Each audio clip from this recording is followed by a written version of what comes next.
Hello, entrepreneurs, dreamers, business owners, and happy people with high hopes. Welcome to Cashflows with your host, Cash Matthews. All right, welcome to Cashflows. We're glad you're here. I'm Cash Matthews. I'll be your host for the day. And we are here to explore some of those important life questions that a lot of people ask that relate to life and business and fun and health and relationships. And we like to call that the good life. And we are in the pursuit of the good life. It's part of why we're here. And we're glad you're here. You ever feel stalled out?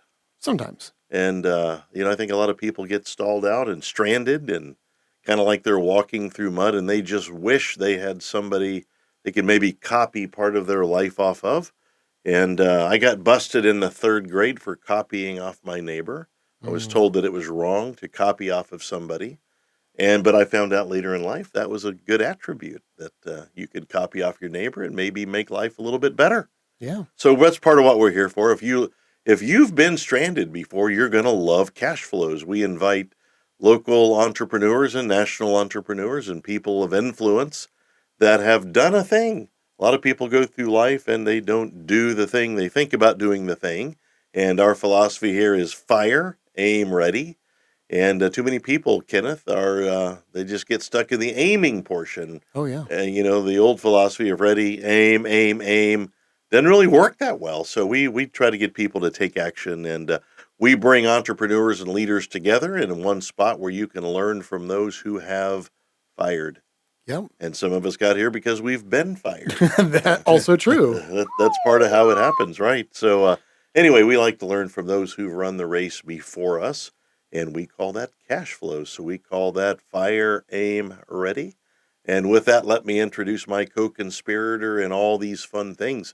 Good afternoon, Mr. Kenneth Bockham. Howdy. How are you, my friend? So far, so good. It's been a good day. Man, it has been a good day. Like, I am caffeinated, and maybe that's all it is. I'm just caffeinated. Yeah, maybe. And I'm thankful. I'm glad to be here. Yeah, I me too. like waking up every day. It's a nice thing to do. And it was brisk this morning. Oh, yes. We had some briskness. Car was iced over. It's a little frosty. A little frosty outside. Well, glad you're here, sir. And before we introduce our guest today, Bud Kraft, I wanted to talk to Kenneth for a minute. Last night, you know how you get through at the evening, you've got that little lull between dinner and bed. Right. And you don't know what to do. That extra 5 minutes, yeah. That extra, 3 to 5 minutes. Well, in my case, it was an extra 14 minutes. Oh, wow, 14. I had received an AOL, America Online disc in the mail. Okay. And it had awarded me an extra 14 minutes. I don't know where they come up with that, but wow. Right. And I decided, you know what? I'm going to break out the Commodore 64. Yeah. And I'm going to bring these two things together. Yeah. And I'm going to jump on the internet and get in some chat rooms. I got in a chat room, and there were some people chatting in there. In fact, they were chatting in the chat room. They were chatting in the chat. How apropos. Apropos. It's my favorite kind of po. Yes, that's correct. I don't even know what that word means. If you came here today for a high intellectual conversation about big words, I would like to talk about nasi flossi nilipilification, a state of nothingness. Oh, wow. That's a lot of letters for nothing. Made that word up. Oh. But anyway, so I'm on the Commodore. I'm logged on to AOL. I'm in a chat room, and one of the members of the chat room, a guy that we call Stu Bob. Okay. That literally is his name. I'll show I believe him online. And apparently he's a big fan of yours. You're building a fan base out there in the old internets. Hi, Stu Bob and friends. Hello, Stu Bob and friends. He hangs out with Dennis and Hink Dog. They're three of my buddies from... Hink Dog wrote into us for the last episode. Yeah, yeah, he did. That. And I know those guys from the Wayback Machine. Yes. I know them from way back. You know there's actually a Wayback Machine, right? No. There's a thing. Yeah, it's an actual thing. What? So you know how the internet doesn't forget stuff, right? Right. Okay, there's actually a machine called the Wayback Machine. It's some kind of a research project, and they literally are storing copies of every website they can find. Wow. And so I can go back to my website, and I can click on specific dates, not every date, but specific dates. And there's a little snapshot sitting there of what it used to look like back in the good old days. Wow. Yeah. That would be interesting. Yeah. Okay, well, maybe we'll check out the Wayback. Is it really called the Wayback Machine? It absolutely is. So, yeah, you can pull up your your Tandy 80, or your Apple II or whatever it is. Apple II, yeah. And yeah, just look that website up, dial in All and right. Well, anyway, I bump moving into right along. Yeah, I bump sorry. into Stu Bob in the chat room, In the chat room, and apparently you've got a fan base in the Wayback Machine. in the Wayback. Well, those are my buddies from the Oh, the Wayback. buddies Like, are in yeah, the Wayback I met Machine. these guys in the I got you. Yeah, early 70s. That Like makes we sense. were riding bikes together and doing dumb stuff. But Stu wanted to ask you a question. Okay.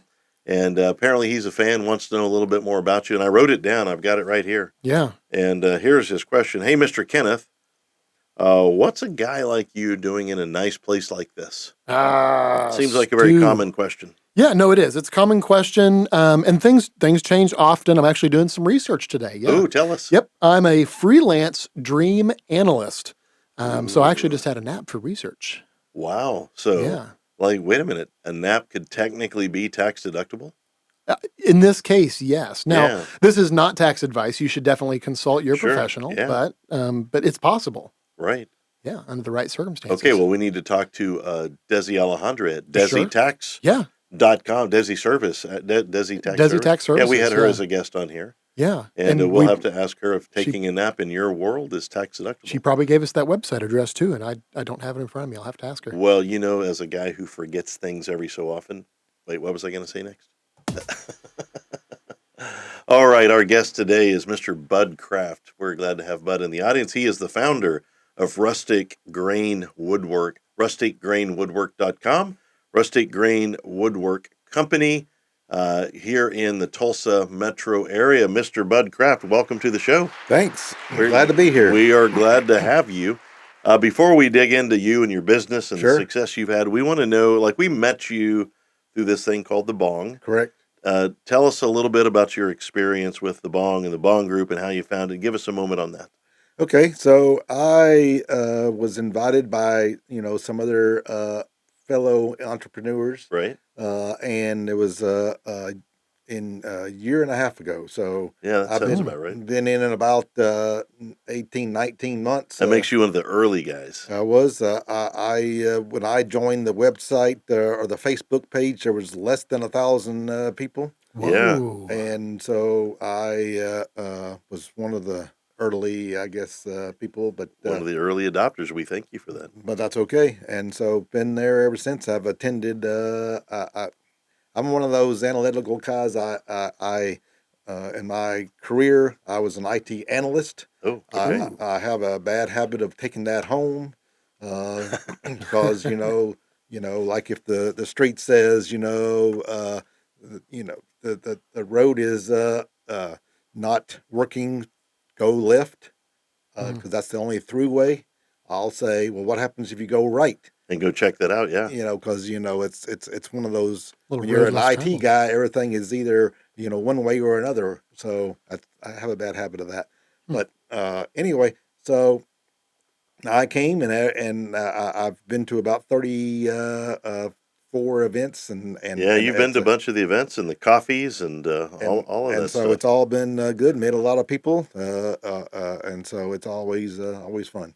Very cool. Nice. So yeah, I mean it's been neat to make friends and meet people, and I guess you've grown your business a little bit through there. And always good to grow businesses, and I've been able to grow business. Plus, I've been able to refer people that I've met because in the business, it's everybody is somebody I like and trust. So so that's the person I want to refer out to. Now, we're going to talk about your woodworking business in a minute, but we'd like to know what you did before woodworking. Sure. That's a cool thing you're doing. Okay. But you said you were an IT person. How long were you in IT? About 30 years. I graduated from college way back in 1989, before the internet and before we actually had to use the Dewey Decimal System. Right. Okay. That's way back. That's in the Wayback Machine. Wow. We had to. The internet did not exist. We not even AOL. So no, there was no Commodore 64. It was coming. So we had to, and I was a computer programming. So we had mainframes computers with that little amber screen. Yeah. And then we got this new thing came out while I was in college. It was called Windows, and that was the greatest thing that we ever seen. Right. Because instead of a 1, 2, 3 choices, we actually had pictures and stuff like that. Did you catch that? He told a joke right in there. I'm Yeah. gonna have to hit the button. Windows was the greatest thing he's ever Seen. seen. Oh, right. Okay, I saw right through that joke. So then, that's okay. So then, anyway, I then started, and I'm originally from Louisiana, so that's where I started my career. And I worked for an electric company there called SWEPCO in Shreveport, Louisiana. Hmm. In '94, they decided that, so PSO, which is here in Tulsa, and then they had two other utilities that they all owned together. One was in Corpus Christi and one was in Abilene, Texas. Well, they decided that it would be a good idea to centralize all those into one location. Oh. So they chose Tulsa, and they told everybody that if they wanted a job, they had to transfer. And since I like to eat, Yeah, you like living indoors and eating those kind of things, yeah. I decided to transfer. So I moved up here in '94. Wow, you've been here a while. Been here ever since. My goodness, it's 29 years. Right. 30 years Right. actually going on. Yeah. Wow. So then, did that till about 2014, 15, somewhere. Actually, I think it was 2016 when we had a new CEO, and he wanted to put his stamp on the company, and he said, "Hey, we need to increase our shareholder value, so we got to lower our expenses." Oh, And, no. Here we go. yeah, and Wait they got for it. rid of about 150 people. I know it was bad, and so I was, fat, dumb, and happy at that point in time. So I was one of the ones they got rid of because I, was, high on the Yeah, well, totem you'd pole. been there a while. You were the expense they needed to cut. Yeah, and then I was what they called a architect. I didn't know how to spell it, but I was one. Right. So anyway, I after that I did some odd things. I did some consulting, and then I decided, hey, let's open an ice cream store. Right. So Ooh.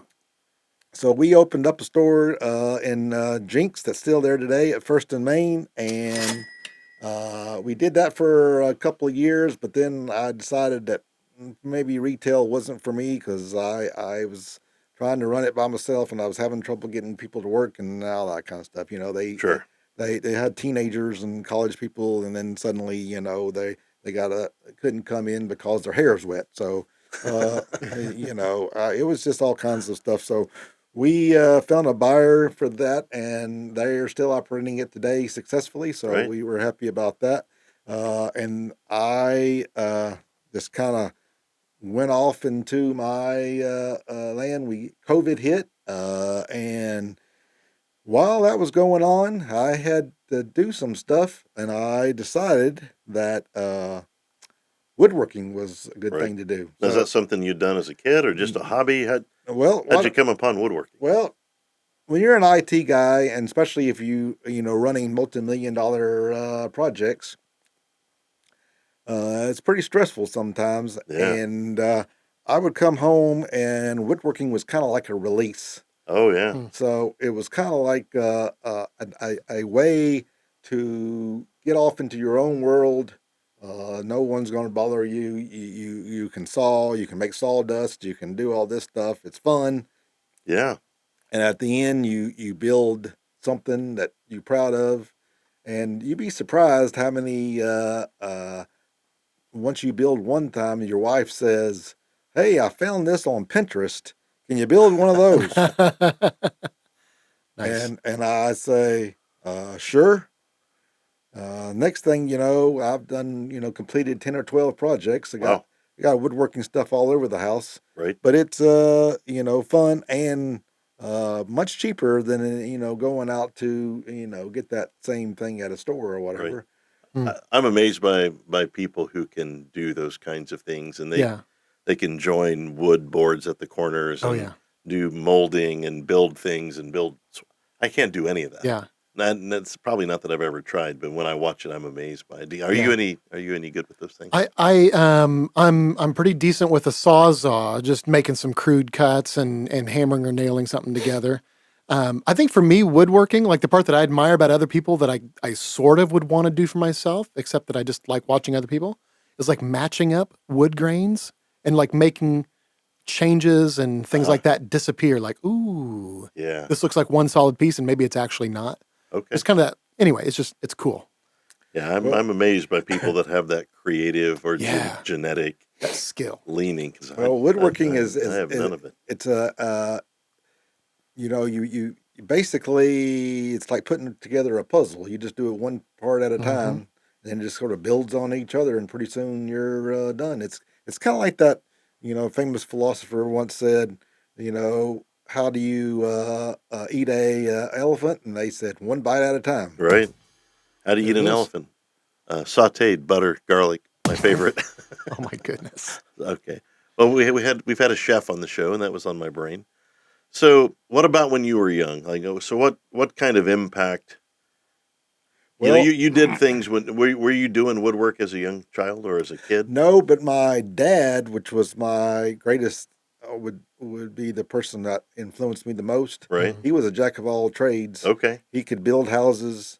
He could. He was a licensed electrician. He was a licensed plumber. Wow.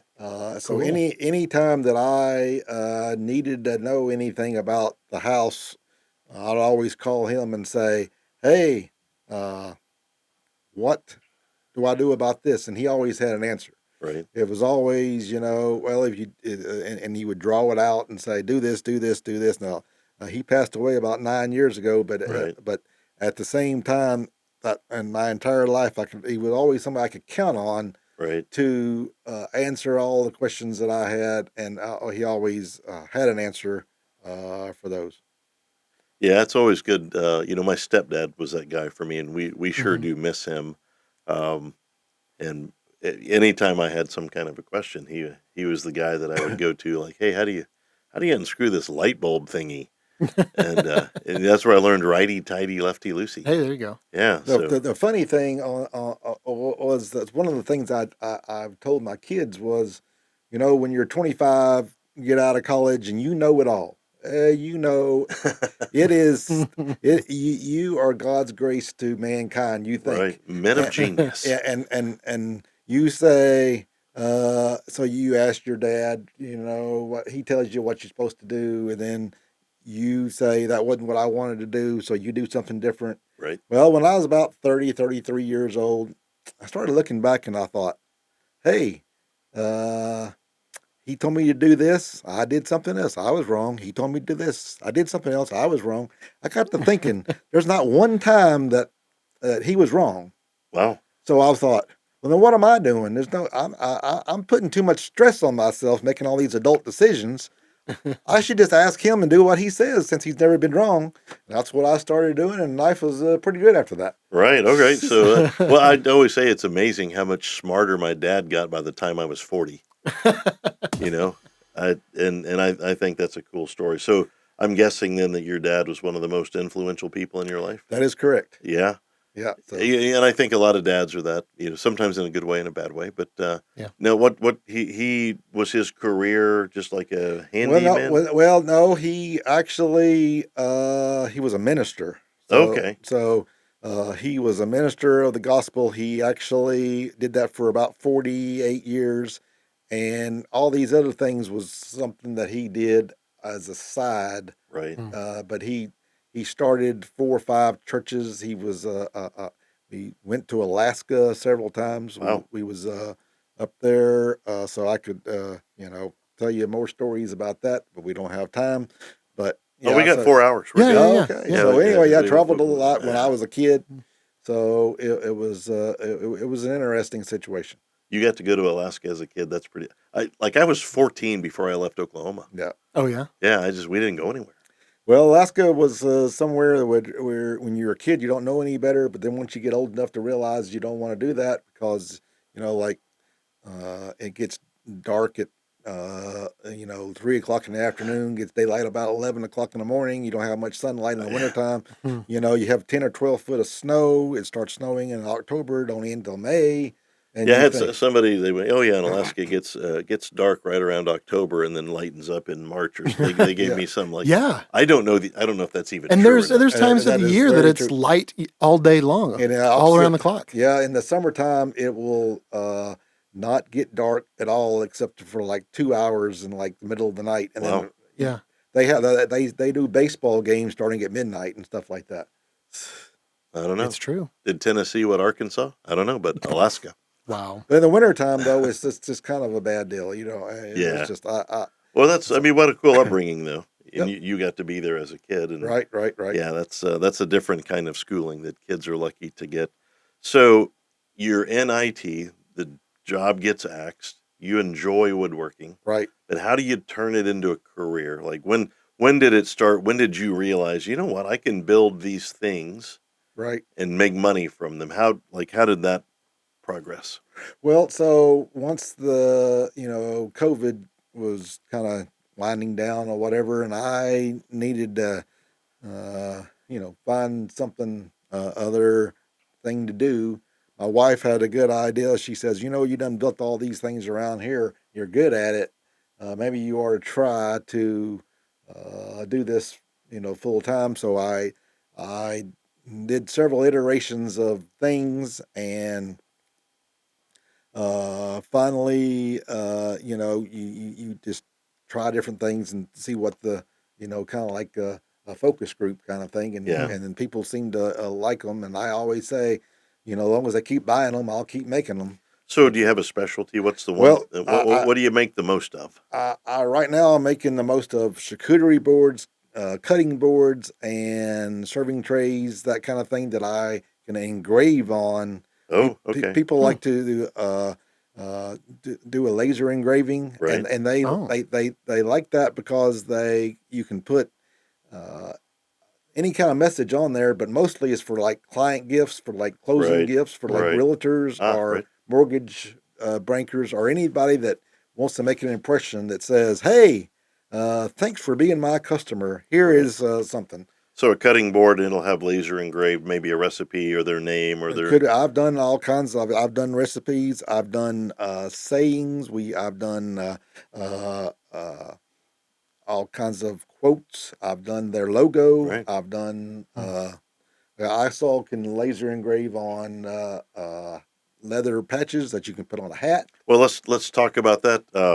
We have a hat here made by Bud Craft. Yeah. Can you see that? Okay. Oh, we can see it great. Oh, and that's we have a phrase at the Bong Group called Right. "Cool Story, Bro." Right. And Bud was kind enough to make this hat for me to illustrate this saying that we use when somebody actually isn't telling a cool story, or when they when else do you use, like when they're making like a Well, 3 hour post? yeah. When we were you know in the South, one of the sayings was "bless your heart," Yes, Bless bless their your heart. hearts. and that didn't really necessarily mean that. That basically means you're an idiot kind of thing. Yeah, so bless your heart and cool story, bro, are kind of Kind of the in the same same thing. line. Yeah, like at Dillard's, like when they call you ma'am, they don't think they really mean ma'am. Ma'am, I don't know. I heard that. Or one of my biggest pet peeves, which you walk up to a guy in the store and he says, "What's up, boss?" And I'm thinking, I'm not your boss, Yeah, what's so up, boss? Yeah, I don't like that one either. it's like So Well, anyway, so we for the people listening to this from the Bond Group, we use this phrase. You know, we're lots of people are still joining our group, and we've all done a fun job of introducing it out in the community, and it's Mhm. done very well, has a lot of traction, and you can always tell a brand new member. right, My goal in business, I think, like yours, and you're very good at it, is just to go grab coffee with somebody and find out find out about each other, and it's not real salesy, right, and it's very personable. But you can always tell a brand new person to the group. They'll make a post that's like 9 paragraphs, and they'll tell you everything. Here's my special, and here's Yeah. how you can order it right Oh. now, this very Yeah, moment. and everything about them, and like you Yeah. really no longer need to do a one-on-one with them. You know the whole story. Yeah, you're thinking, Cool oh, story, you're bro. gonna get a cool story, bro, on that one. Yeah. So Bud was so kind to put this onto a hat, and but the new members, when you tell them cool story, bro, they all say, "Well, thank you." Yeah. And so I think they're kind of slowly learning and like, oh yeah, I did make a 19 paragraph post to describe my name. Like, hey, it's me, and here it is. Anyway, please don't say "cool story, bro" at the end of this podcast. Yeah, I'll try not to, Anyway, unless we're talking about the hat. we are here today with Bud Craft of Rustic Grain Woodwork. You can find him at rusticgrainwoodwork.com, and you can.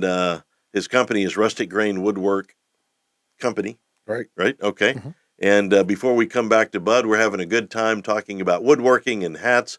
But before we go any further, we're going to do a brief commercial break where Mr. Kenneth can share his favorite sponsors. Kenneth. All right, my favorite sponsors are the ones who sponsor us, and today we're going to talk about Elevate Coworking. Elevate Coworking is where local business owners connect, collaborate, and grow. We offer a community of tools and resources to fuel your passion and your productivity. Elevate your future with us, where success is not just achieved, but celebrated together. And I love it here at Elevate Coworking. You know, this podcast is at Elevate. I met Lori Zeller here almost a year and a half ago and became a member. I'm a member here. I actually have my own private office. Super cool. And somebody else does all the, janitorial and internet and electric bill and take care of the kitchen and bathrooms. And That's right. all I have to do is come in and enjoy my work and hang. Show up and work hard. But I've made friends with the other members here that I would never have made otherwise. Mm-hmm. And this is a really cool place. Yeah. I think co-working is, I don't know, I think it's the thing of the future. The big giant office building where everybody has a cubicle. I think that day is maybe come and gone a little bit. How big was your old office? 30 square miles? 30 square miles. That was about just under 11,000 square feet. Oh, okay. And the new one is about 180 square feet. Oh, yeah. But my productivity has doubled. Whoa. Yeah, we're twice as big a company as. But who would have Cool. thought? You know, back in the old days, you got a big office and you got a bunch of employees and front desk person and back desk person, and my phone system in my old office was twice as expensive as my rent is here. Oh, wow. Yeah, so this is a very different day we're in. Wow. And so I love this day of entrepreneurs that we're in. And speaking of entrepreneurs, we're here with my friend Bud Craft. Bud, we're glad you're here today. Rusticgrainwoodwork.com, rusticgrainwoodwork.com. We're here with Bud Craft talking about his career and adventure from IT and into woodworking, something he loves to do and enjoys and is relaxing. And, I was thinking about this a moment ago when you said that you make charcuterie boards and cutting boards and things with a slogan or a logo or an old family recipe on it. I mean, you're doing things that probably last a lot longer in the eyes of the person that holds it than what you used to do. It probably has a lot of significance. Correct. I mean, do people come up to you and go, "Oh, I had one of your cutting boards from 2 years ago, and thank you"? I mean, I think that's a really cool idea. Well, now I haven't been in the business that long, but I have people who I had one last year. They got one for Christmas, and they liked it so much they ordered another one for Christmas this year. There you go. It was also a cutting board, and so that is correct. That I do have a lot of repeat customers, and that's kind of what I think. If you make something that's an heirloom that you can last forever, and you make it out of the proper woods, it's going to last forever, and you take care of it. Yeah, that's generational. Are you hard to buy for at Christmas or birthdays? I hate it. Like are you tough to buy for? My family asked me what I want for Christmas. I'm like, I don't know, a sock. I'm Just one? I'm real tough, but no, but what I do is I just break up the Rockler catalog. Yeah, and that's the woodworking catalog. Oh yeah, okay. Yeah, and I just circle a few things, and then that makes And that's it easy. good enough. Yeah. I'm terrible to buy for. All of my gifts can be purchased at Bedford's Camera, Photo, and Video. Yeah, there's not much I need. I don't dress well. I'm not snappy. Okay. I drive a beige truck. I have a beige life, and I'm hard to buy for. These are the kind of things that I think are the gifts of the future, where you can go buy something. There's nothing that I possess but that I'll leave to my children's children. Right. but I think these are family heirloom type products that have an heirloom Experiences quality. and Right. memories. If so, what I use is a hardwood, Hmm. like a cherry or a walnut or a maple or a pecan. Right. And the reason why I use those is because they're what they call closed grain wood, so that when you cut on them, Mm. they don't part like the Red Sea. Ah, So it's very, they're locally sourced, and they'll last forever if you take care of them. man, that is awesome. That's such a cool idea. Well, we're Yeah. here with Bud Kraft talking about woodworking, former career in IT, new career in woodworking, and a member of the Bong group where we became acquainted. So, Bud, what makes you a little different? There's people that do woodwork, and what would be a difference between you and the other people doing woodwork? Well, one of the things that makes me is I work by myself, so I am very customer focused, meaning that Right. I can go and every piece of woodworking I do is not the same Right. one. So I do not use a CNC, which will cut it out like a cookie cutter type thing Ah, every single time. right. All the stuff that I do is rustic in nature, hence the name Rustic Grain. Rusty grain. And so you'll get a one of a kind piece, and it's interesting to me that you can cut down a cherry tree or a maple tree, and you can slice that thing open, and every single piece of board that you do out of the same tree will have a different grain pattern. Wow. Wow. And so it's interesting to me that when you put a little mineral oil on it to finish it up, that grain will start popping, and you'll see Right. that, and it's going to be different on every single board. And that is cool. I had no Wow. idea. Very cool. So, now, where do you source the lumber for that? Because you said it was all local. Well, yes, I get all my lumber from the forest. It's an interesting place to get it. These trees go out there and they grow. Like the actual forest, not a store called the Forest. No, seriously, I get them from a sawmill. Okay, there's a police report that a lady was missing her cherry tree in Bixby, Yeah. and I was I was like, just going to say, you get your trees from your neighbor's yard, or So, what's going on? but yeah, so yeah, and you don't want to get your wood from like Lowe's or Home Depot, because you want your moisture content to be down low, oh right, right? And if you get them from a sawmill or somewhere where they'll either kiln dry it, and that'll get the moisture down to less than 10%. Mm. That'll way your board won't warp in a year or so. So there's a lot of moisture in wood. There is a Wow, lot of sap. a couple of saps in here. Well, yeah, that's All right, tell us something about Budcraft that we wouldn't know that's peculiar about you, because you've had a varied career, and your response to losing a job is super cool. Like well. you're the kind of guy that makes up this crazy group called the Bong. They had a thing happen, and they responded doing something they love. Tell us something peculiar about Well, one of Budcraft. the things that's peculiar is I'm told that on multiple occasions that I don't have a personality. I don't think that's true at all. I think we're doing Not great true here at all. today. Well, Not and true. and the reason why is because so through working working for 30 years, over the years, the companies in their infinite wisdom want to give you a personality test so that you know how to interact with customers, interact uh, with different types of personality. So I've taken these tests. I've taken three different types of tests from three different companies. Every single time, uh, I am equal on every category. So, for example, I got my results, That's interesting. and they said that you'll have like a heartbeat where a zigzag line, and it'll go up, and the highest, that's your personality type, and then you learn all about that. Well, mine was a flat line. Oh, okay. Yeah, it was just flat as a pancake. Wow, And horizontal flat line, meaning right, and so that basically meant that I did not have a strong personality in any one category. well, maybe you're just balanced in all the That is categories. what they told me. They said that I bring out whatever I need for the situation. Right. So either if it's a leadership quality, I bring that out. If it's a sensitive quality, I can bring that out, or whatever. And they, so what the peculiar thing is, I took another test, and the guy that entered the test, he wanted me to take it again because he said something went wrong with the test. Oh, because I had the exact same number on every category, and he said and he never seen that before. that's not probable. He probably Okay. thought you cheated. And he thought I did, so I did it again, and it happened the second time. And he said, "Well, I need to talk to you about that because I don't understand that everybody has a strong personality in one category."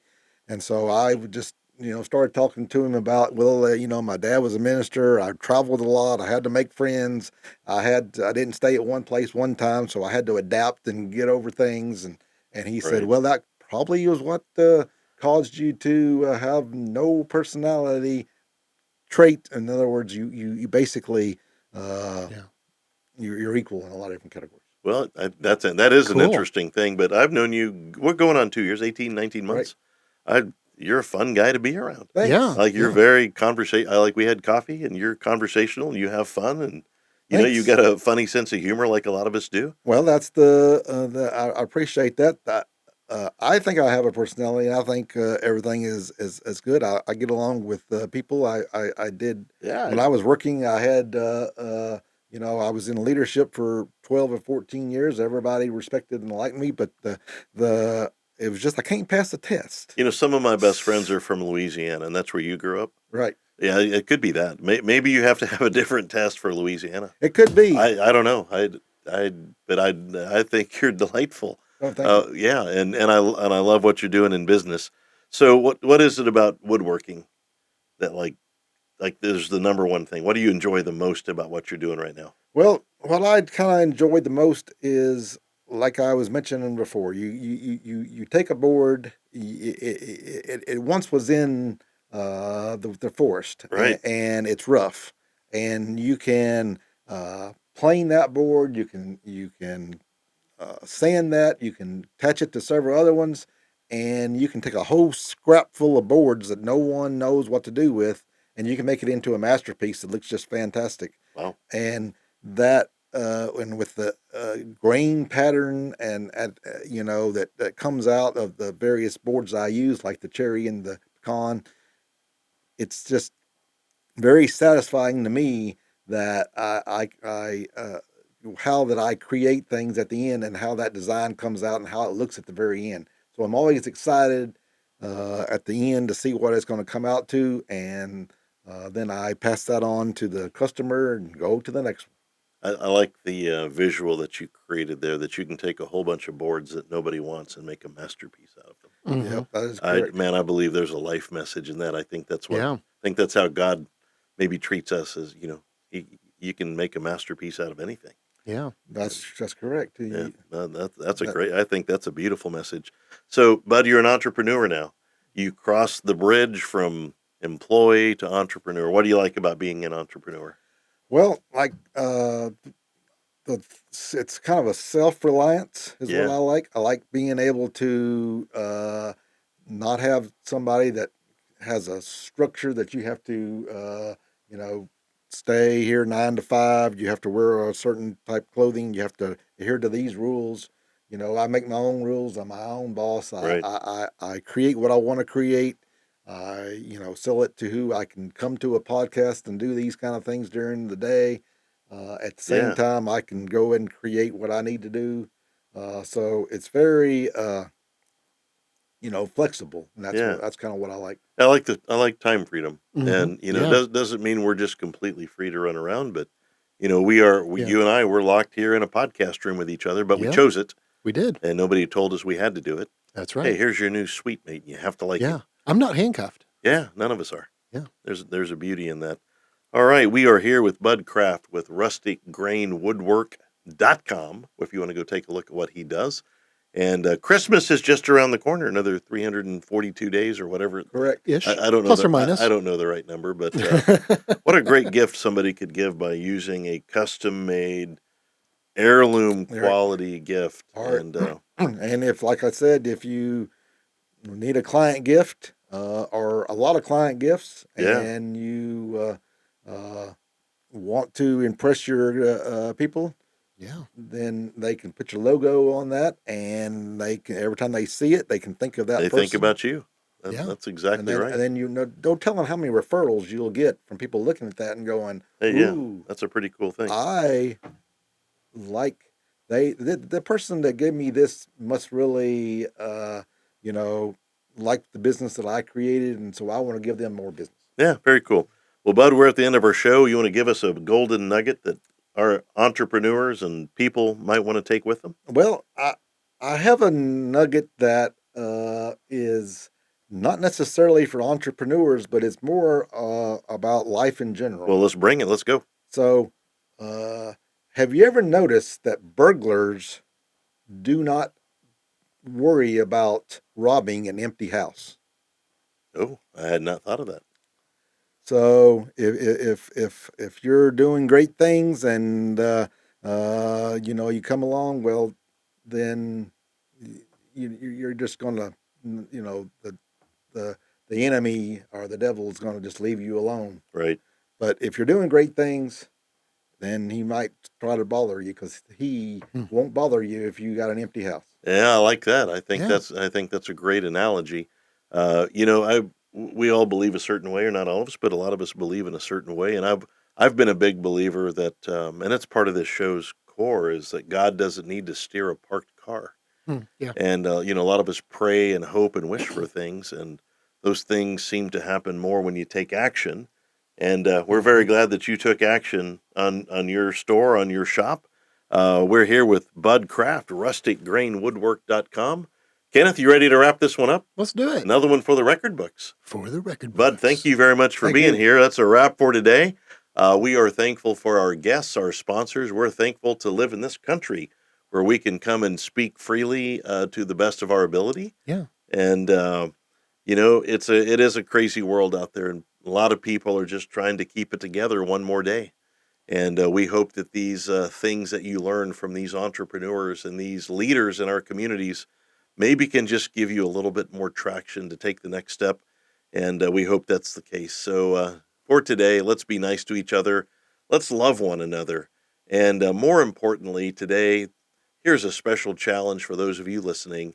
Find somebody that really needs to be forgiven, but doesn't know how to ask and absolutely doesn't deserve it, and forgive them anyway, and let them know, hey, you know what, I forgive you. And because isn't that the gift we've all received, is forgiveness even when we don't deserve it? And I think that's the best part of the message. So we are forgiven, so let's do the same to others. And to our three buddies over there at the Quick Trip waiting for us right now, we're going to head over for some snackles. Is that the new word from Quick Trip? Is snackle? Yeah. Snackle, treat me just right. A snackle. Okay. Hey, we're thankful for our buddies who are over there liking our posts on a daily basis. We're going to jump in the truck and head over to Quick Trip. Meet you there. Thanks for being on Cashflows. That's our show for today. Stay tuned for another riveting edition of Cash Flows.